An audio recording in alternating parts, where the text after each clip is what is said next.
आमर आसंदा जो खरीफ ऋतुर धान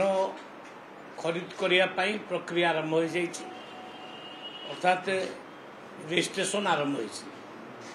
समस्त कृषक भाई भौणी मान निवेदन करने चाहूँगी से माने यही मास 19 तारिख ठारू आम रजिस्ट्रेशन प्रक्रिया आरंभ हो जाए आसंता मास 20 तारिख अगस्ट 20 तारिख पर्यंत ये चलो तेणु जो माने चाष कर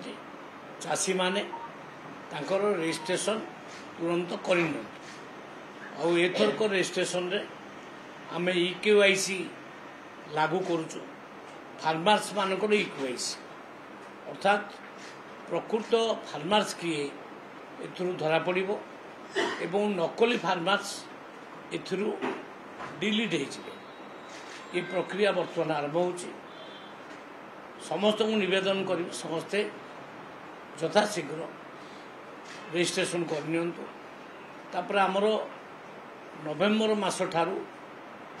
प्रोक्योरमेंट आरंभ हो ये गोटे कथा द्वितीय कथा जो लीगली प्रोब्लेम थिला रजिस्ट्रेशन रे धन्यंतु ओटारे बापा ना अच्छी जेजे बापा ना अच्छी चाषीर ना ना से क्षेत्र में असुविधा होता किंतु सेमती असुविधा हम ना अधिकारी मानक कही दिखाई से रजिस्ट्रेशन करेंगे किंतु जहाँ ना पट्टारे जो जो मानक ना थी से माने तांकर कंसेंट लेटरटा देदेवे ताले आमको रजिस्ट्रेशन करने को सुविधा तेणु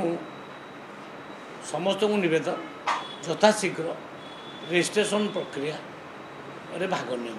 देखंतु EKYC रे केवल आधार कार्ड धरिक आसबे आउ तांकर आई साइट रो आउ फोटोटा उठिबो तापरे थंब चिन्ह ये एति प्रक्रिया करिया